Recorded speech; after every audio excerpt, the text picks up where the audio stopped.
looking for Tala to invite her to be part of the live. Tala was in, but she couldn't access it. So we'll wait a few seconds more. Let's see. Tala's having some issues, hopefully, with her line. Ah, here's Tala. Welcome. Good afternoon. Our daily seeker. And we are waiting for Tala to show up. I was saying, hey, look at you. I am cursed with technology. I swear this is not the first time this has happened. Every single time I try to go live with someone, it just doesn't work out. My phone shuts down, my computer. So I am glad to be Just move this up. It's okay. I think, as I say, whatever happens, happens.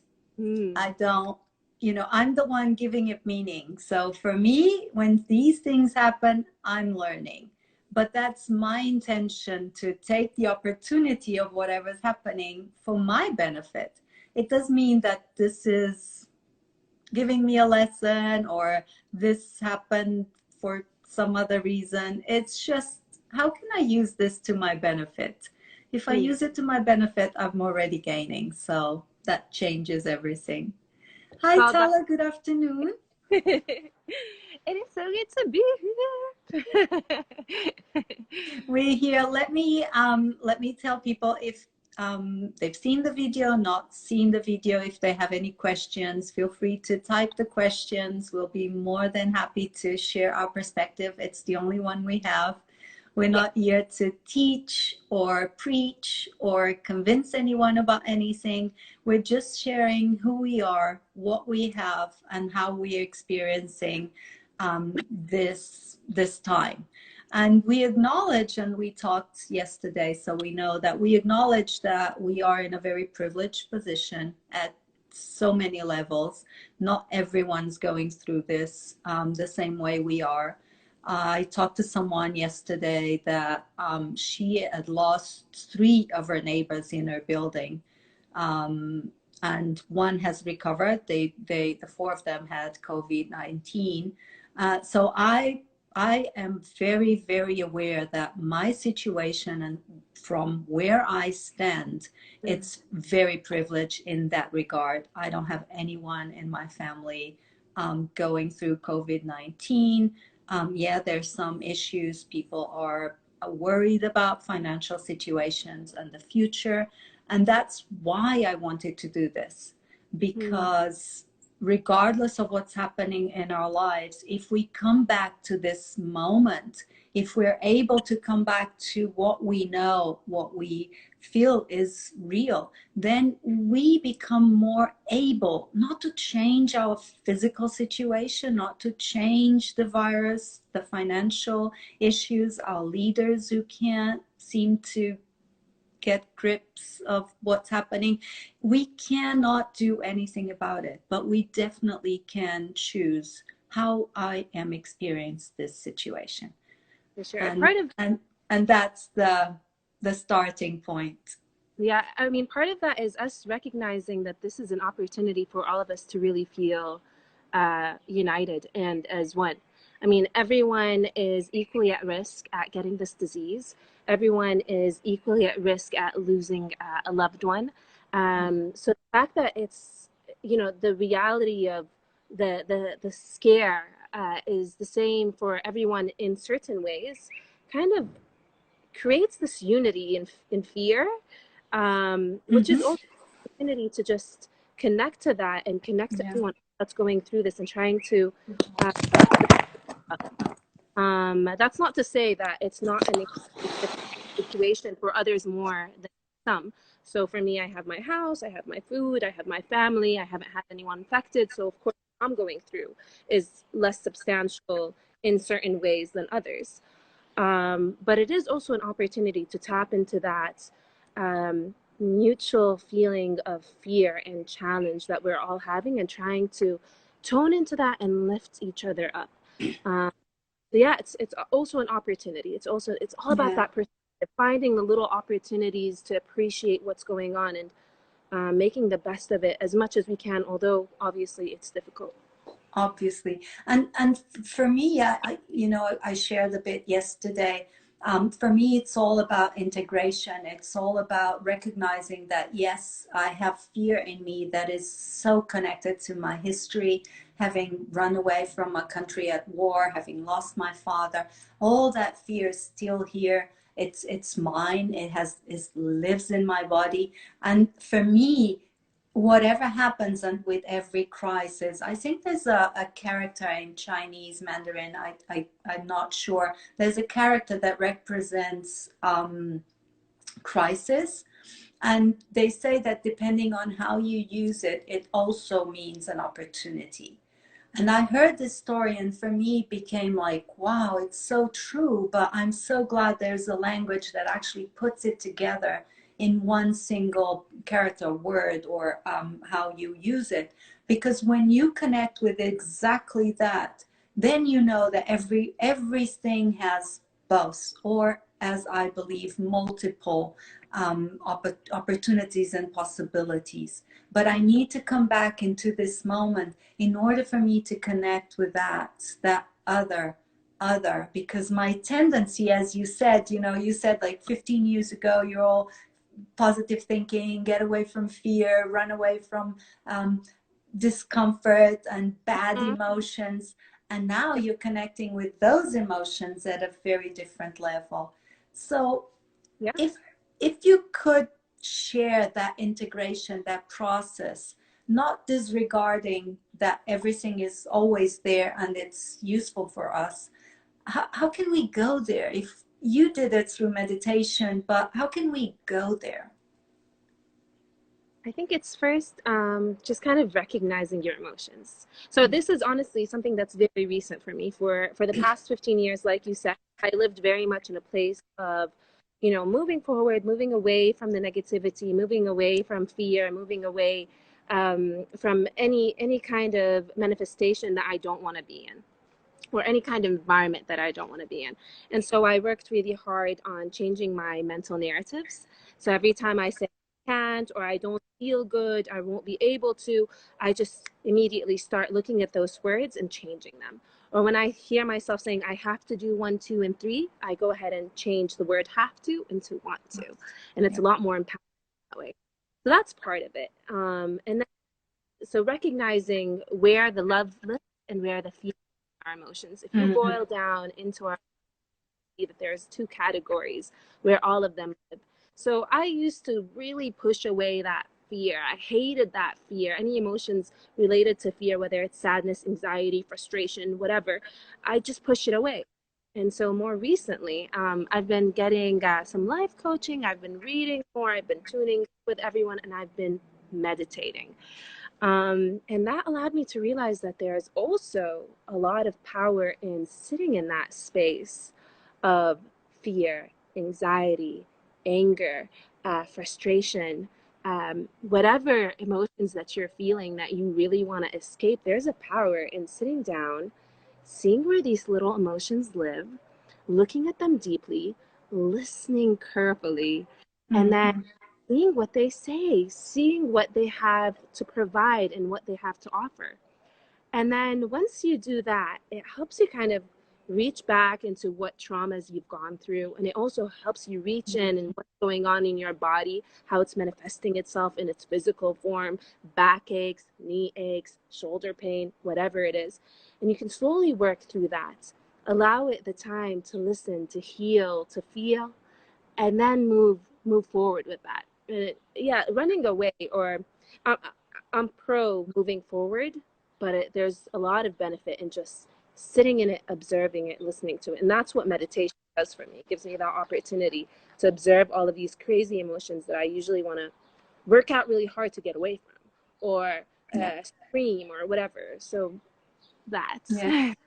And I think, you know, even coaching, I find that the way I was trained, it was trained about resolve, resolve, resolve, get on with it, get on with it, good on. It was so turned to do, do, do, that when we are in a situation like this, that there's not much we can do, Yeah. then we become paralyzed, we become hopeless, or we get into doing in just to compensate that. And Mm-hmm. we're not really coming in touch with what's here, because we're going into the fixing mode. I have to fix this. I can't feel hopeless. I can't feel powerless. I can't feel fear.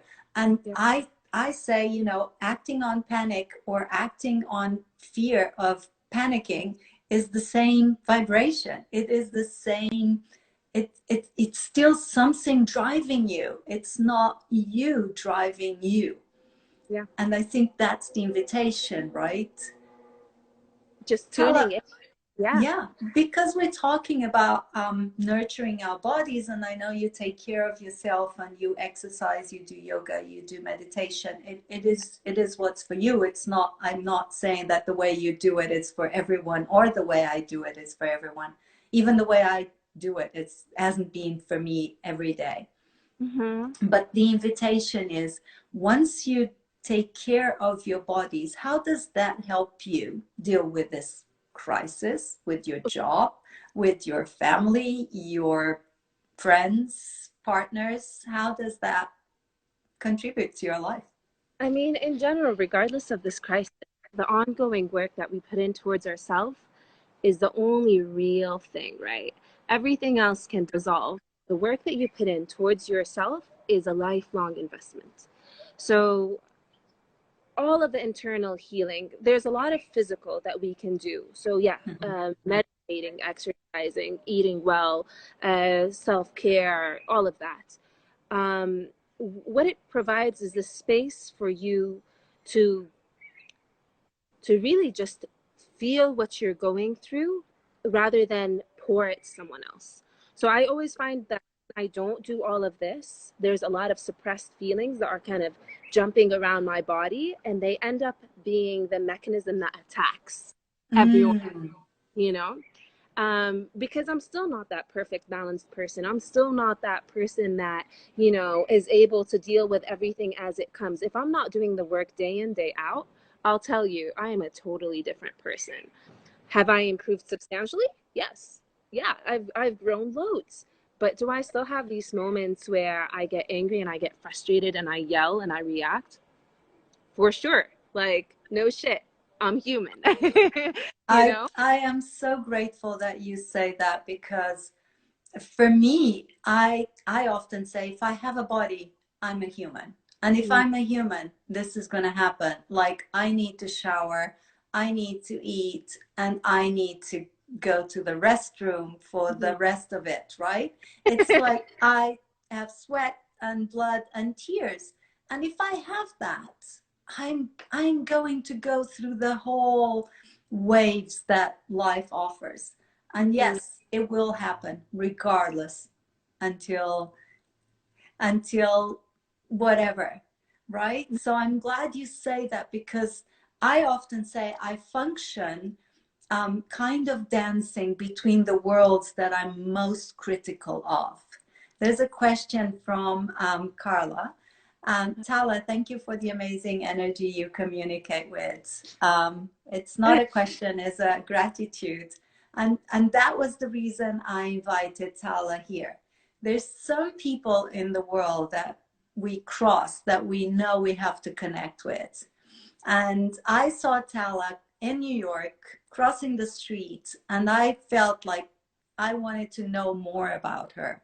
Luckily, we end up ringing at the same doorbell, going to the same place, and I was extremely happy, kind of hoping that you were not going to the yoga class that was happening on the studio. I was like, okay, I hope she's going where I'm going. And we end up right connecting right by the door. We stayed, you talked, I talked, and I was like, I like her. I liked her energy. I mean, you did not say anything. You just said when you arrived, why you were there. You didn't say anything special. I didn't know much about you, but it is this energy, Carla, and you're so right. Because again, I believe Change that them. is where our power is. Hmm. You It's said it's something? it was an exchange though. Like it was your energy coming my way, dancing with my energy, and then like really feeling like, oh, I really want to speak with this person. I really want to interact with this person. I really want to just stand close to this person. So yeah, it's definitely mutual, and it's I love when that happens. I love when Yeah. these exchanges happen, these opportunities are created for us to just connect with random people, and then bam, fabulous conversations and live Instagram feeds, and you know, Life. Life, it's life. yeah. But exactly, this is my invitation for this moment, is to really embrace the confinement, the isolation, the feelings that are coming up.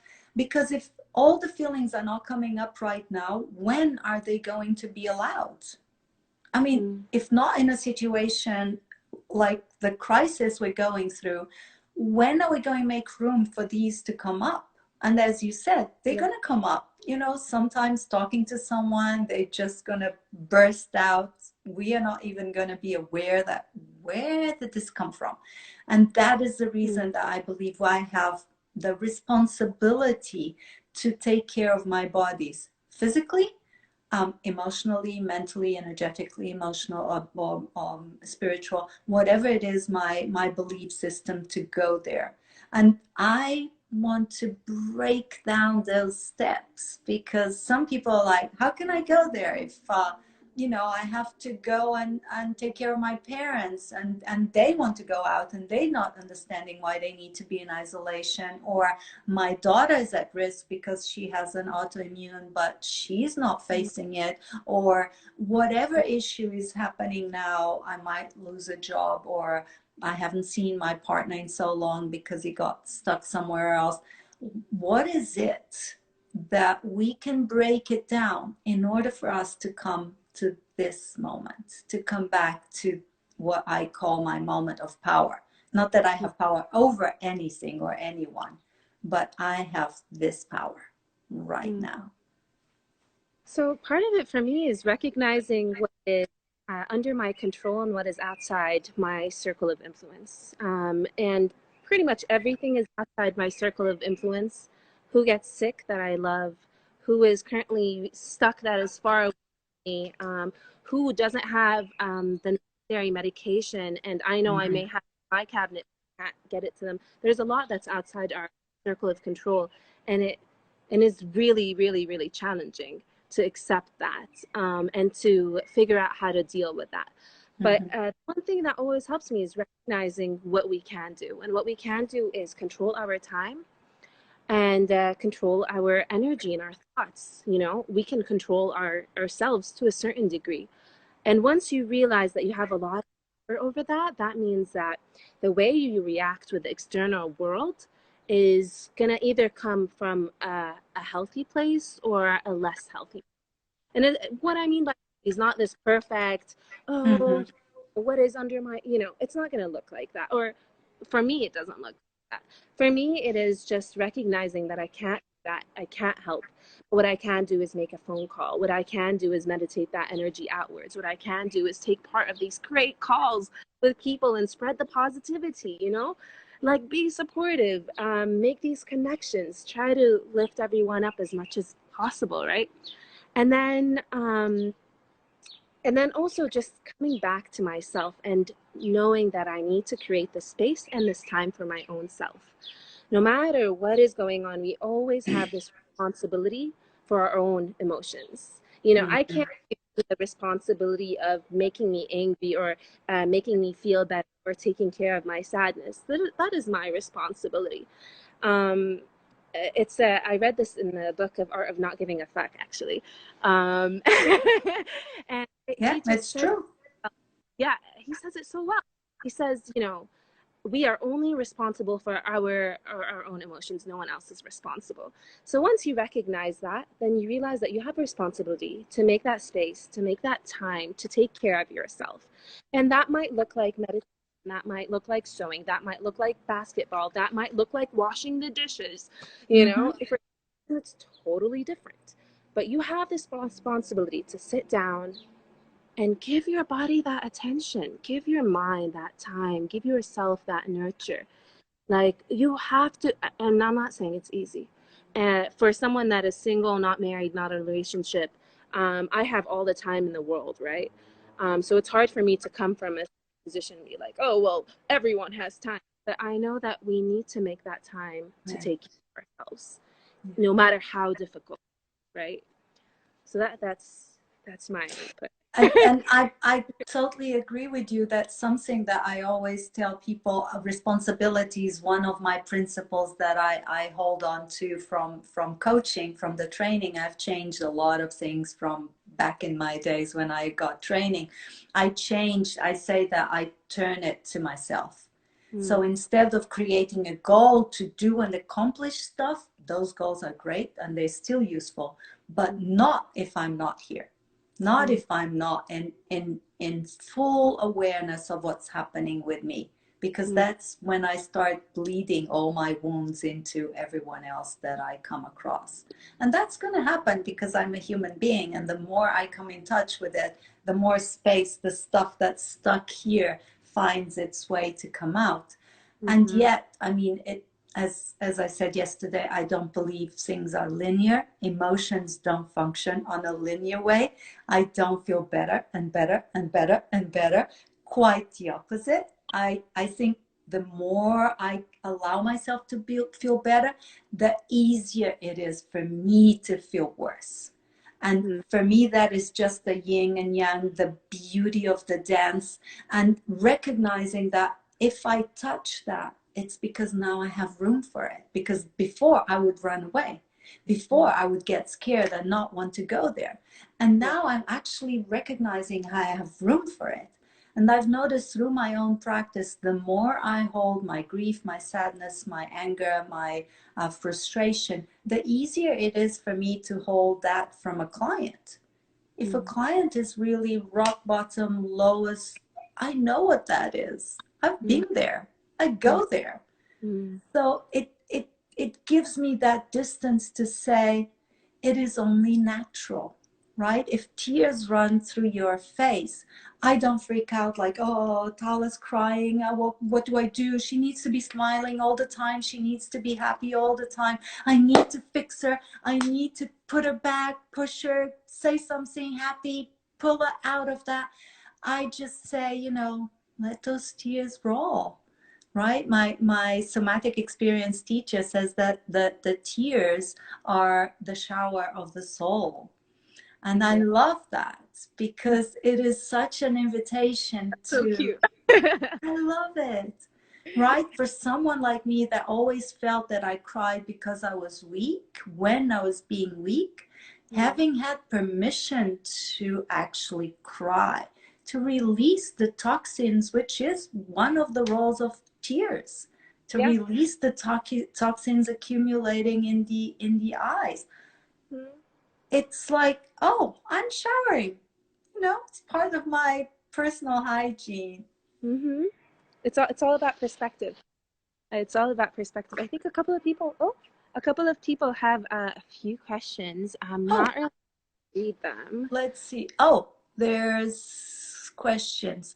The universe was clever to connect you. Thank you, Gina. Oh, the thing stopped. I did not see anything coming.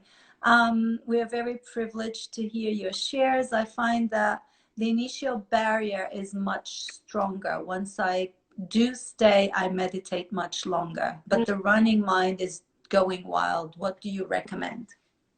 I've gotten that question so often lately, and I struggle with it myself. Yeah, Honestly, me too. it's it's not.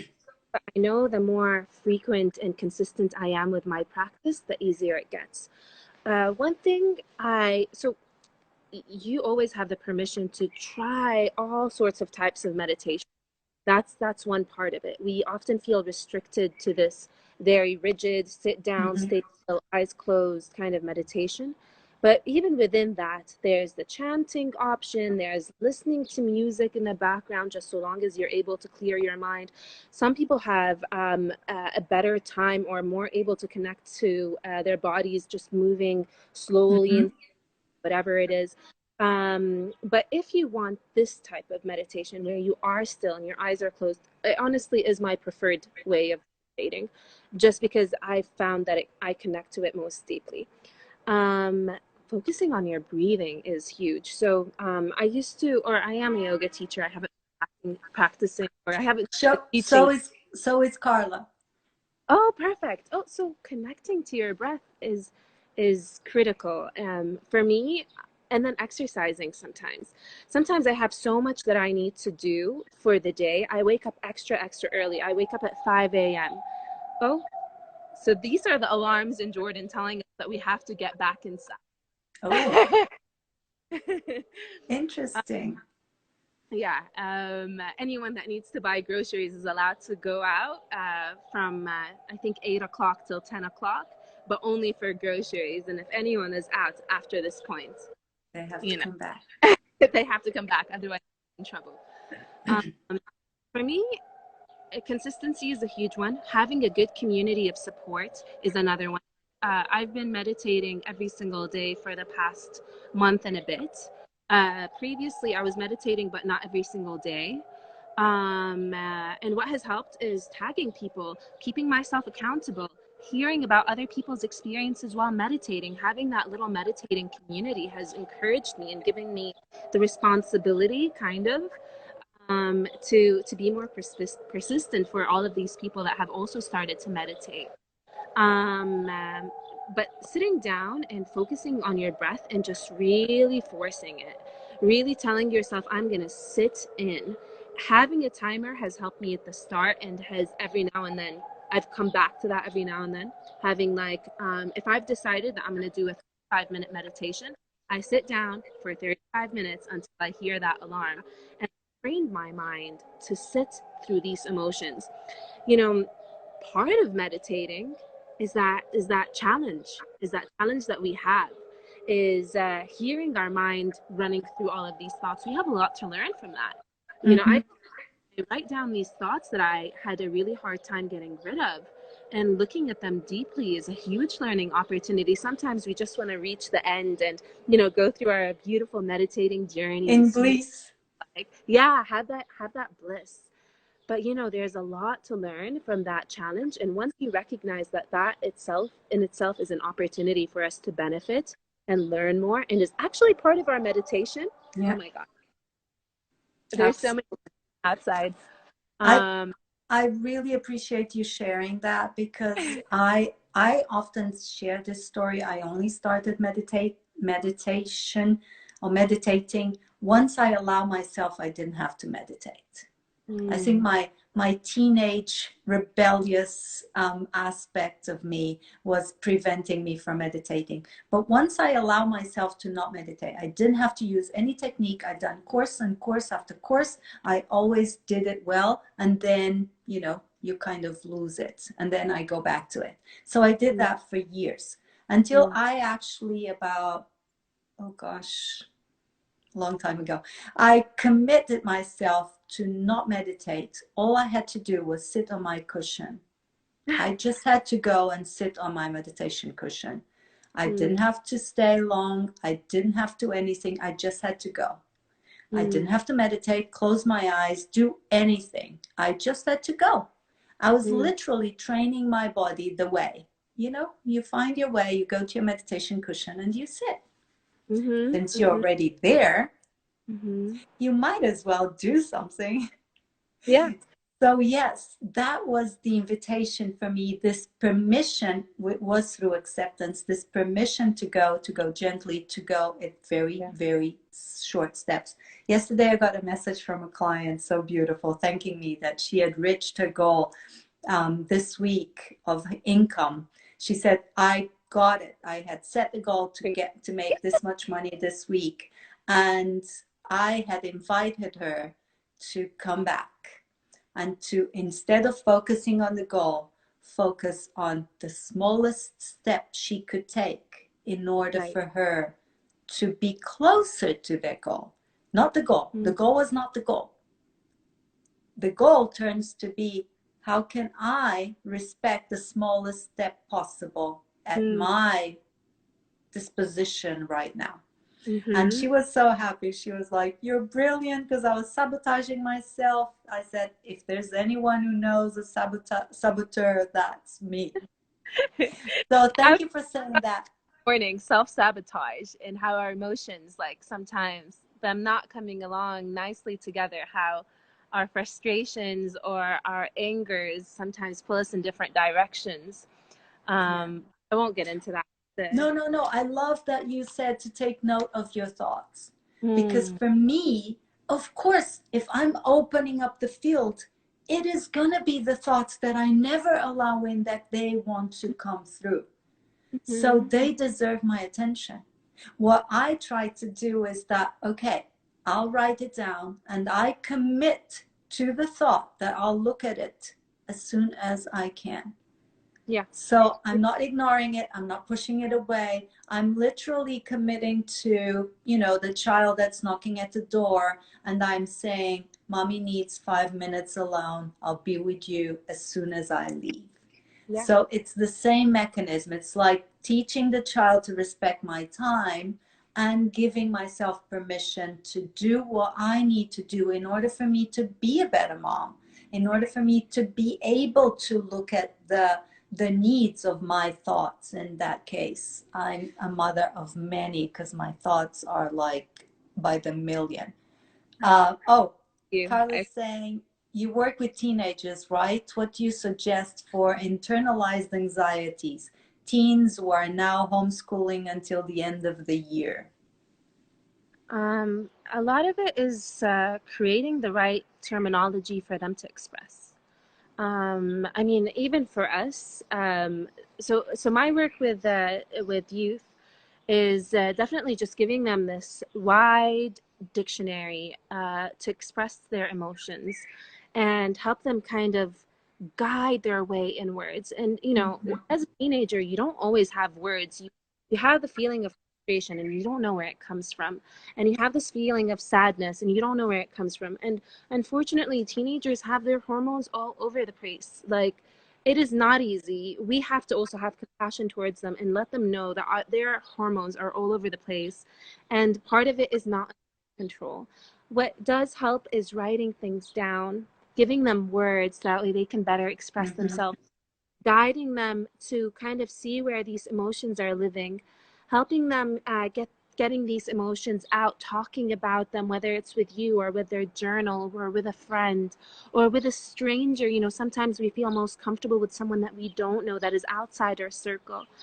Um, so those are things that help: breathing, breathing, breathing, breathing, giving them techniques that way they can breathe through the anxieties. That way they can, the first stage is like, they're panicking, their bodies are reacting as if there's an immediate danger. Once you breathe into that space, your body suddenly recognizes that there is no immediate danger. Let's now slowly address what's going on. It's creating that safe space for them, that place where they can speak, and that space, that physical space where they feel safe. For me, I think I was telling you yesterday, when I first started meditating, it was really hard for me. And what I did was, go full on childlike about it and see what the safest, happiest space looks like for me. And what it looked like for me was a blanket fort. And so I would build the most beautiful little blanket fort in my room. And then I would dress up and I would sit inside it and start to meditate, because it made me feel like this place from a faraway land, and that might be just it. That's, creating these spaces for your kids, or for your kids to kind of express and feel and expand and be creative, because that will help them kind of pour out these energies and help them deal with these energies. There's no one way. There's no one way, but what we need to know is we have to give them empathy and give them the tools that they need to kind of express and get it out there, and figure out where it lives in their bodies. And they are so fortunate to have someone that is asking these questions. So thank you. Thank you for raising a generation that has this beautiful awareness. I wish I was able, or I'm able to do that for my kids. Once I have kids or get married, I'm a long way away. But thank you. And thank you for your answer, because again, regardless if you have kids or not, I just expressed that I have tons of kids, none of them physically, thank goodness. But my kids in terms of, that's me, my kids in terms of my thoughts and my emotions and my aches and pains and my discomfort in my body, my sensations, they're way more kids than I can handle right now. So that that is my suggestion for parents, usually if they're seeing a difficulty in their children, to acknowledge what comes up with that difficulty, because what comes up, that is for me to take care of. As I said, if I'm better able to hold my anger, to hold my sadness, I'll be able to recognize your own anger and your own sadness. Is it Mm-hmm. guaranteed? No, because we're human beings, and sometimes I'm not in a place that I can hold it.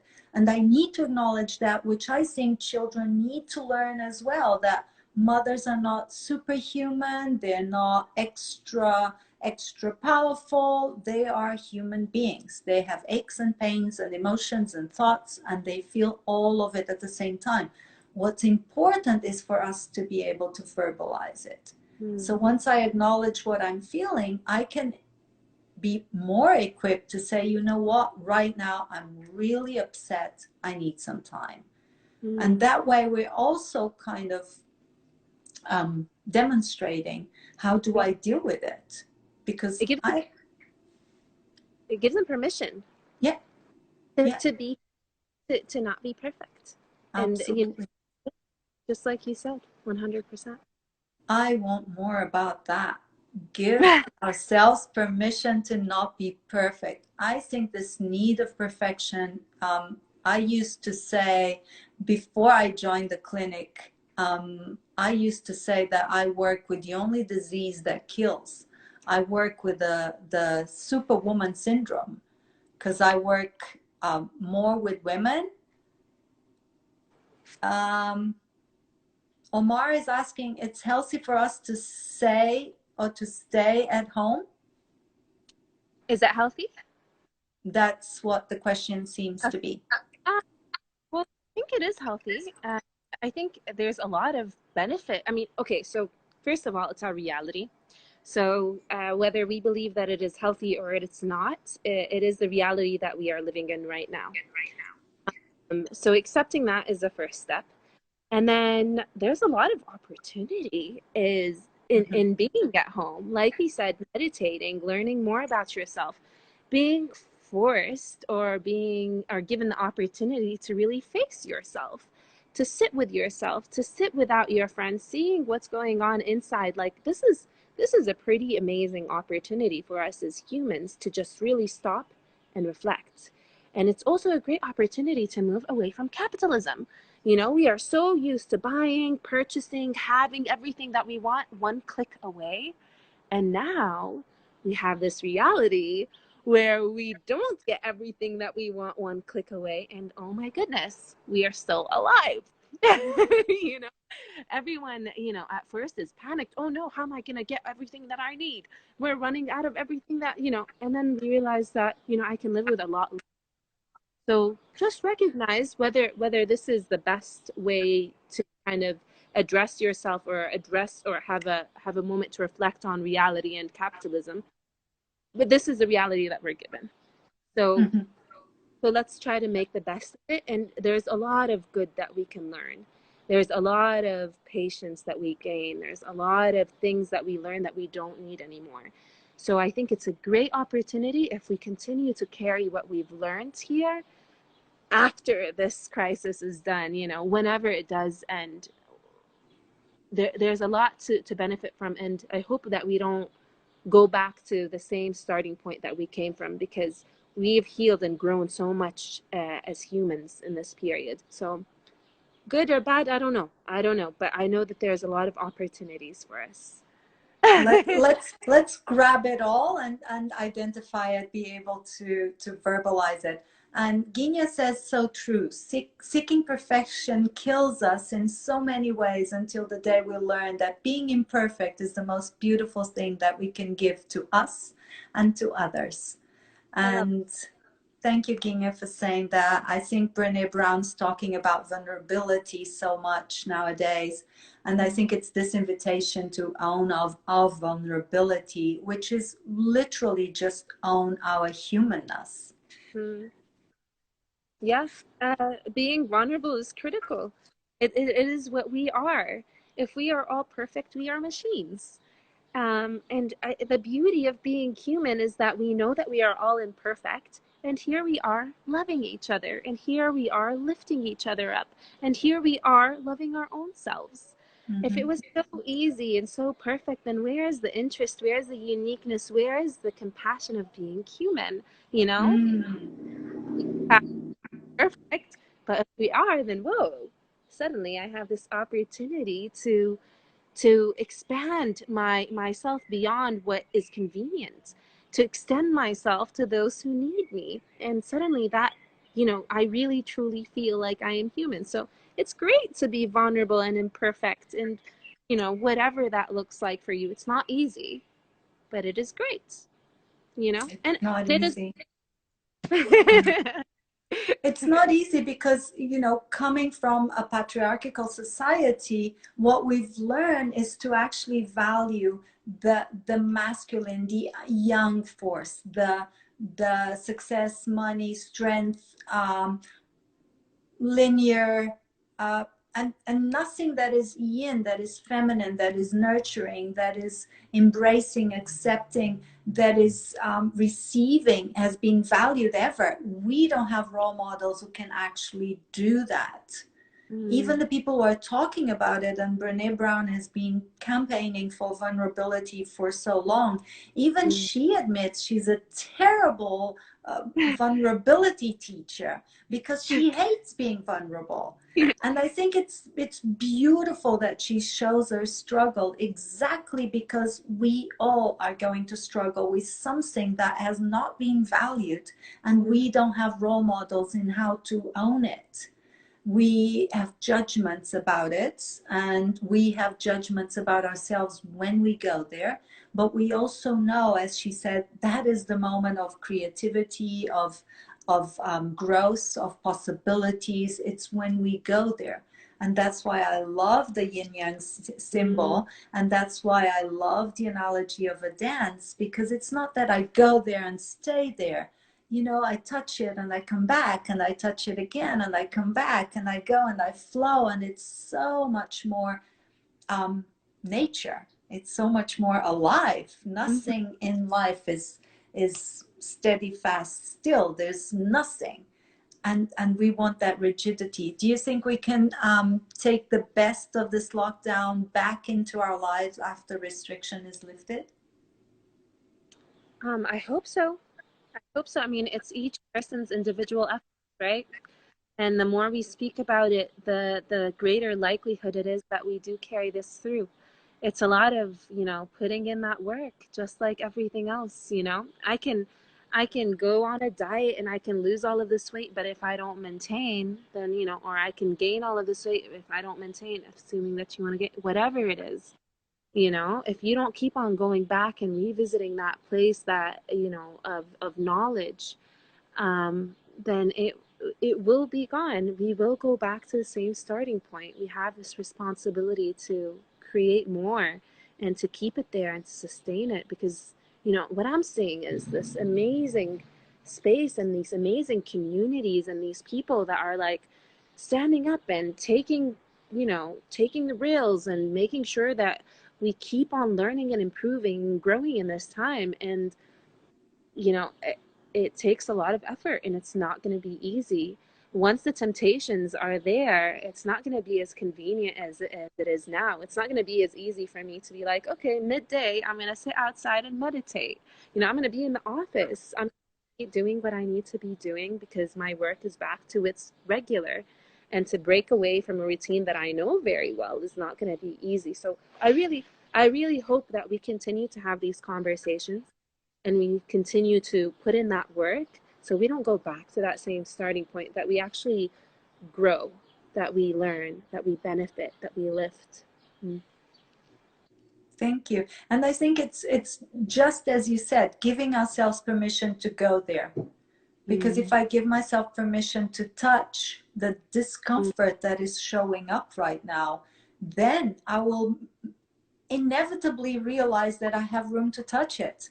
Yeah. I have room to see it. I have room to hold it. I have room to be here with it. And I have a choice in this moment on how I want to live this moment. And that is our power. That is our beauty. I'm going to pick your brain on a word you used. We have a group that people who attend my longest workshops, we have a group that we meet every month. And every month we pick one topic to explore. Because I agree with you, it is all about practice.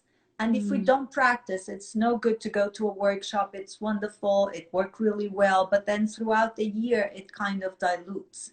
So how Mm. can I keep myself accountable, and how can I go back to this practice? So we have a word, and this word, someone in our group picked the word compassion. Mm. And you mentioned compassion. So I always say it has to start here. I cannot feel compassionate for others if I don't have compassion for myself. So my question is, how do you see compassion? What does compassion mean to you? And how do you put it in practice?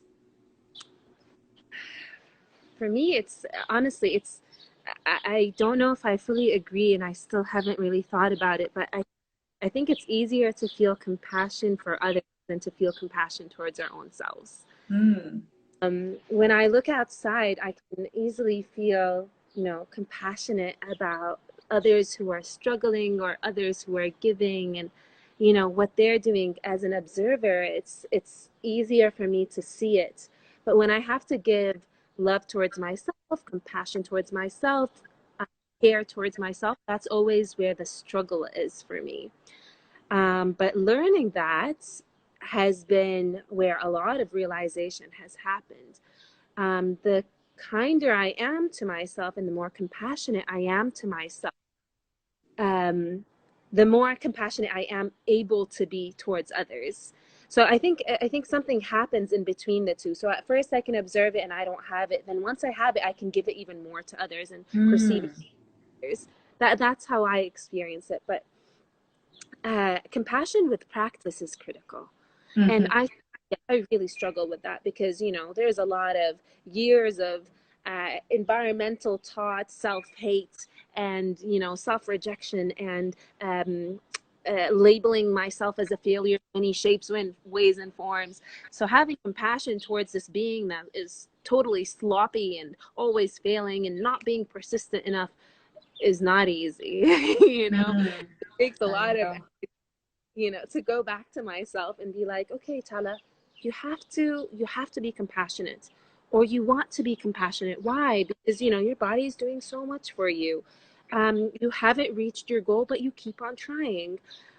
It's having these conversations with yourselves, and I do it when I'm, but you can have it at any point. You can sit down and really connect to yourself and see where that compassion has to live between you and yourself. This morning I was meditating and I felt guilt because I wasn't giving enough for my family, and I wasn't achieving this business related goal. But I also felt frustration because I couldn't achieve this goal and because I was afraid of failing. The closer I got to actually reaching the goal, the more frustration and anger that I felt, and the more guilt that I felt because I still hadn't reached the goal. And that relationship, if I don't have compassion, noticing that guilt and frustration and anger, all should, find compassion between each other, then I'll just end up as a person who's not able to move forward. And that's honestly where I've been in a lot of points in my life. And it wasn't until this morning that I realized that even within my own emotions, I need to create compassion. One emotion has to be compassionate towards the other. You Mm-hmm. have to we have to listen. They're all of my little kids, like you said. Your thoughts and your emotions are your kids, and you have to teach them to be respectful. Absolutely. And that was our struggle with the word compassion, because for me, I know that if I'm able to be compassionate about my own struggles, my own vulnerabilities, I feel so much more compassionate for others. But if I want to be compassionate through the way I learned, and I learned through a very Catholic, demanding, compassionate for others kind of attitude, that creates resentment for me, because I have to give to others because others are more deserving of me. And then I expect something back. Thank you, Kuka. Love your authentic answers, so coherent. But it's that invitation that I need to develop in me, what I so want to give to others, because I do want to be compassionate towards others. But if I don't embrace my own resistance to whatever it is, maybe I am the child that never gets the attention because I'm not the funny one or the organized one or the smart one. I need to have compassion for myself and recognize my own strength, so I don't want to compete with the others. And I think that is the invitation for compassion, in terms of, I often say, I invite people to turn to themselves, because that's the only way not to feed into the narcissistic craziness that this world is going through. Because if I turn to myself, I lick my own wounds, I cater for my own needs, and then I don't go out there going like me, me, me, me, me, me. Kim is saying one must embrace strengths and challenges in oneself first. And before, Ginga had said that it is true, it cannot be a one or the other, either one or the other. It has to be both.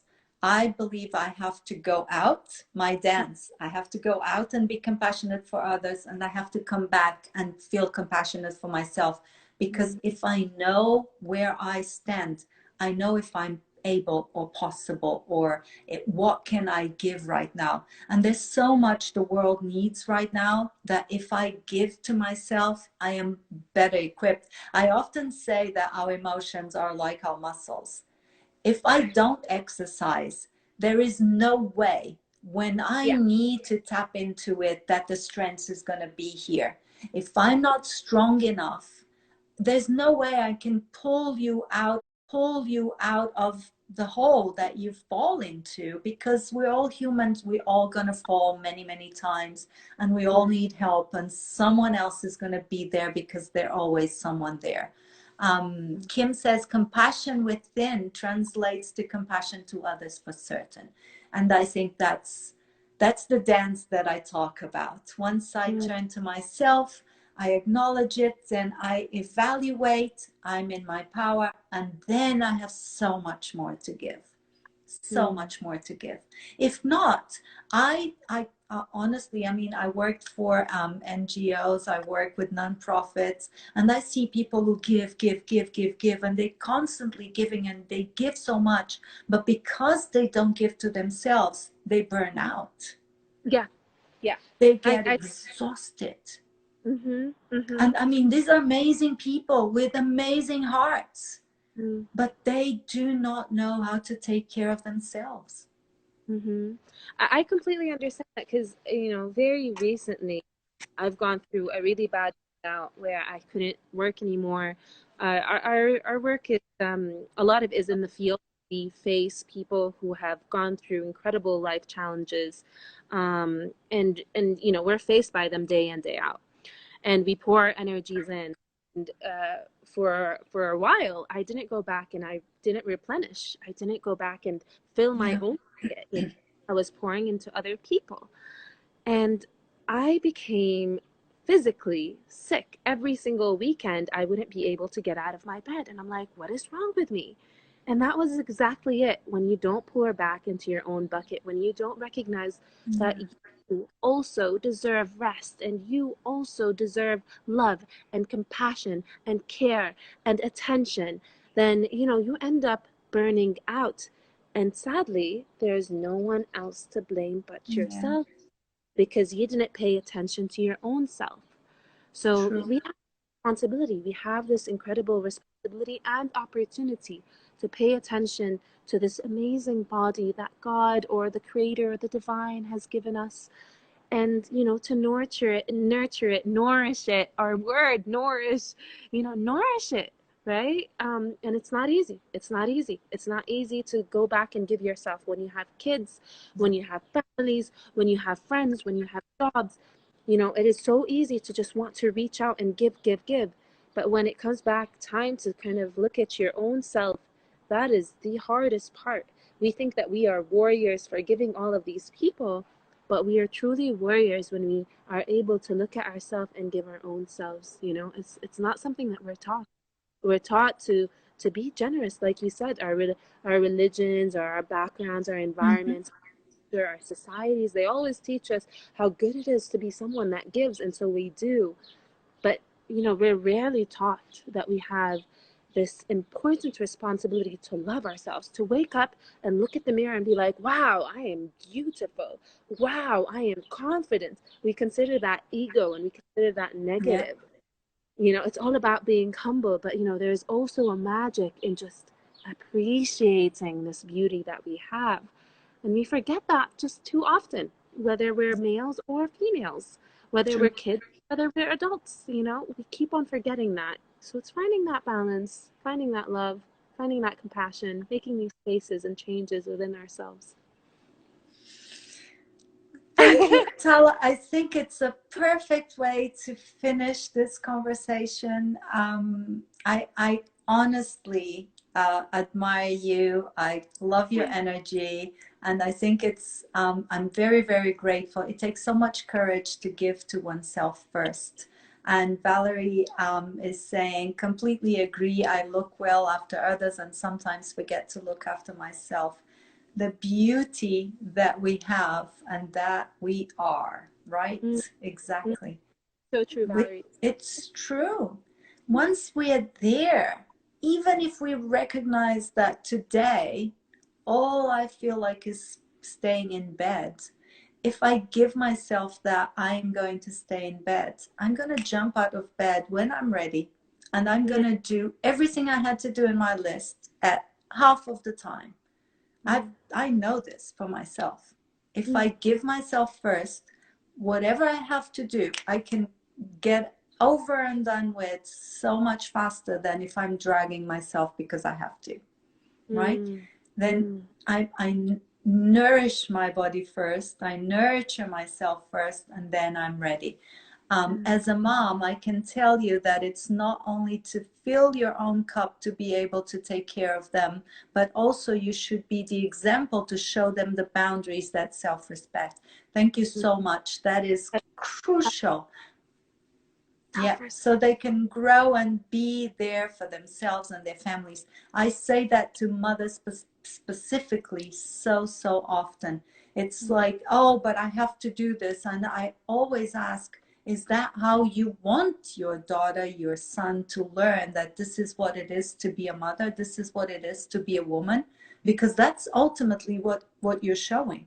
You're mm, making all this sacrifice with the best intentions, but yeah, they're learning moms are to step over, to ignore, to disrespect, is to not acknowledge that they have rights and needs. They need to sleep and they need to rest. Is like moms are always on the go and they're there for my disposal.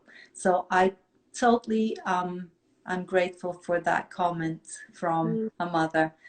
Tala, thank you so much. This was amazing. Thank you so much for having me. It was so lovely. It's always lovely speaking with you, and it feels so natural. Like genuinely, our energies just dance together. We are having a ball. We are matching in color and all. And Tala, thank you are a beautiful soul with a wonderful energy. So good to hear you. Angela, I love you, and you know how much I adore you and respect your work and what you give to the world and to everyone. Thank you, my darling. I'm so grateful for this amazing Sunday. Thank you. Thank you, Teresa. thank you guys Tala. for also, like, it's been so great being able to connect with all of these people. I mean, this is really all that we wanted, right? We wanted to